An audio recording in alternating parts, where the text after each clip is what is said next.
तुम्हाला माहित आहे का, उन्हाळ्याच्या दिवसामध्ये भाज्या अजिबात खाऊ वाटत नाहीत, पण ठेचा भाकरी म्हणलं ना की लगेच तोंडाला पाणी सुटतं. भले तो ठेचा किती का तिखट असेना. मग मी आज ठरवलं, चला ठेचाच बनवून दाखवूया. ठेच्याबरोबर भाकरी पण बनवते, कारण पाठीमागे मला बऱ्याच कमेंट आलेल्या होत्या की ज्वारीची भाकरी कशी बनवायची. तर ठेच्याबरोबर तुम्हाला ज्वारीची भाकरी कशी बनवायची ते पण दाखवून होईल. तर आपण परातीमध्ये 2 भाकरी होतील एवढं ज्वारीचं पीठ घेतलंय. आता ज्वारीचं पीठ कसं मळायचं ते मी तुम्हाला दाखवते.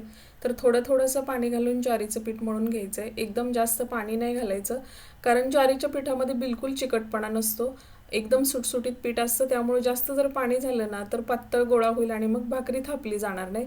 म्हणून त्याच्यामध्ये थोडंसं पाणी घालून कधीही गोळा मळून घ्यायचा. आता गोळा मळून झाला का थोडंसं पीठ बाजूला काढायचं आणि त्यावरती थोडंसं पाणी घालत परत चांगलं मळून घ्यायचं. असं मळल्याने काय होतं की भाकरी व्यवस्थित होते, तुटत नाही अजिबात. आणि तुम्ही जास्त वेळ जरी भाकरी ठेवली तरी ती मऊसूत राहते. त्यामुळं थोडंसं पाणी घालत असं मळून घ्यायचं. आणि हे बघा, मी बोटानं दाखवलंय तितपत पातळ पीठ झालं पाहिजे, त्याच्यापेक्षा जास्त पातळ करू नका.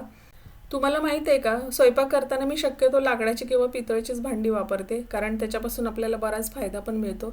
आणि बऱ्याच व्हिडिओला माझ्या कमेंट पण असतात की तुम्ही हे पितळचं किंवा लाकडाचं भांडं कुठून आणलं. तर व्हिडिओच्या खाली मी तुम्हाला लिंक देणार आहे, तिथून तुम्ही लाकडाचं किंवा पितळचं भांडं ऑर्डर करू शकता. तर आपण भाकरी थापायला घेतली तर भाकरी थापत्यावेळी भाकरीच्या खाली थोडंसं पीठ टाकायचं, म्हणजे परातीला चिटकू नये. आणि हाताला थोडंसं पीठ लावायचं, म्हणजे हाताला भाकरी चिकटू नये. बघा किती सोपं आहे. सगळ्यांना वाटतं भाकरी करणं खूप अवघड आहे, पण भाकरी खूप सोपी आहे करायला. आता गॅसवरती आपण तवा गरम करायला ठेवला का त्यामध्ये हळूच भाकरी टाकायची.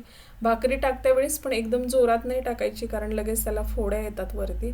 आता थोडंसं पाणी लावून घेऊया. 1-2 मिनटं थांबायचं भाकरी टाकल्यानंतर आणि नंतर पाणी लावायचं. पाणी लावून झालं का थोडंसं पाणी भाकरीवरचं सुकू द्यायचं आणि नंतर भाकरी पलटायची. जर भाकरी पलटल्यानंतर उचकल्यासारखी वाटली ना काठ वगैरे त्याचे, तर थोडंसं त्याला दाब द्यायचा वरून. आता आपली भाकरी खालून चांगली भाजलेली आहे. थोडासा हातानं दाब देऊन आपण त्याचे काठ आहेत ना साईडचे, ते सगळे व्यवस्थित भाजून घेऊया, म्हणजे कच्ची राहायला नको अजिबात. म्हणून दोन्ही साईडने भाकरी व्यवस्थित भाजून घ्यायची. एक बाजू व्यवस्थित भाजून झाली का लगेच भाकरी पलटूया. पलटल्यानंतर भाकरी अशी फुगली पाहिजे बघा, मस्त फुगले. कारण आपण पीठ व्यवस्थित मळलं ना थोडंसं पाणी टाकून की मऊसूत पीठ होतं आणि मग भाकरी व्यवस्थित थापली जाते आणि पलटी केली ना लगेच फुगते पण. आता वरून थोडासा दाब देऊन साईडची बाजू असते ना ती भाजून घ्यायची, कारण भाकरीचा मधला भाग व्यवस्थित भाजला जातो पण साईडचा कच्चाच राहतो. म्हणून अशा प्रकारे भाकरीला कधीही भाजून घ्यायचं. हे बघा, मस्त भाकरी भाजून झालेली आहे, दिसायला पण छान दिसते. आता दुसरी पण भाकरी आपण अशीच सेम भाजून घेऊया. आता मी 2 भाकरींसाठी पीठ मळलेलं होतं ना, तर सेम बरोबर 2 भाकरी झाल्या. दुसरी भाकरी पण आपण व्यवस्थित तशीच करून घ्यायची. मात्र इथं ज्यावेळेस आपण पाणी लावतो ना त्यावेळेस जास्त पाणी लावू नका, नाहीतर काय होतं ज्यावेळेस आपण पलटतो ना त्यावेळेस खूप जास्त पाणी होतं आणि भाकरी ओलसर होते, व्यवस्थित भाजली पण जात नाही आणि फुगत पण नाही. तर ही दुसरी भाकरी सुद्धा छान फुगली बघा. अशा प्रकारे आपण मस्त 2 ज्वारीच्या भाकऱ्या बनवलेल्या आहेत. अगदी सोपं आहे, काही सुद्धा अवघड नाही भाकरी बनवण्यामध्ये. आता आपण लगेचच ठेचा बनवायला घेऊया. तर इथं मी 100 ग्रॅम एवढ्या मिरच्या घेतल्यात हिरव्या. ही तिखट मिरची आहे, तिखट मिरचीचा मी वापर केलाय. तुम्ही जर जास्त तिखट खात नसाल तर कमी तिखटवाली मिरची भेटते बाजारामध्ये, ती तुम्ही वापरली तरी चालेल. त्याचा ठेचा तुम्ही सहज खाऊ शकता. आता मिरचीच्या सगळ्या देठा काढून झाल्या की मधून 2 भाग करायचे मिरचीचे, म्हणजे आपण ज्यावेळेस मिरची भाजतो ना त्यावेळेस तव्यामध्ये उडली जात नाही किंवा तडतडली गेली ना की मग ते आपल्या अंगावर येते, डोळ्यात वगैरे जाण्याची शक्यता असते. म्हणून असे 2 भाग करायचे.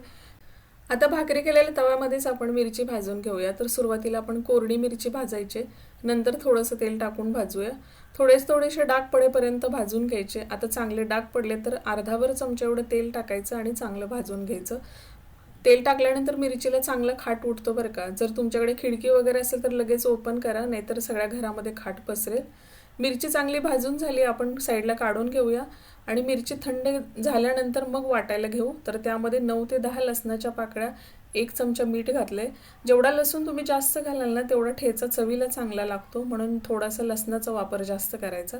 आता चांगली वाटून घेऊया. अशा पद्धतीने वाटला ना ठेचा की चवीला आणखी छान लागतो. तुम्ही हवं तर मिक्सरमध्ये सुद्धा बारीक करू शकता, पण मिक्सरमध्ये लगेच बारीक होतो, पेस्ट झाल्यासारखा होतो आणि तो खायला चांगला लागत नाही. आता असा वाटला ना की थोडासा जाडसर राहतो आणि मग तो खायला चांगला लागतो. तर आपला इथं ठेचा चांगला वाटून झालेला आहे. तर अशा प्रकारे आपली ज्वारीची भाकरी आणि ठेचा बनवून तयार आहे. खरं तर हा ठेचा आणि भाकरी शेतात खायची खूप मजा वेगळी आहे. पण आपला आज इथं ठेचा बनवून तयार झालाय. ठेचा भाकरीवर घेऊन खात्यावेळेस त्यावरती थोडंसं तेल टाका, नाही तर ठेचा खूप जास्त तिखट लागेल. सोबत एक कांदा पण घ्या खायला, म्हणजे अजून चवीला लागेल ठेचा आणि भाकरी. रेसिपी कशी वाटली, छान वाटली असेल तर घरी एकदा नक्की ट्राय करा आणि मानवीज किचनला सबस्क्राईब करा.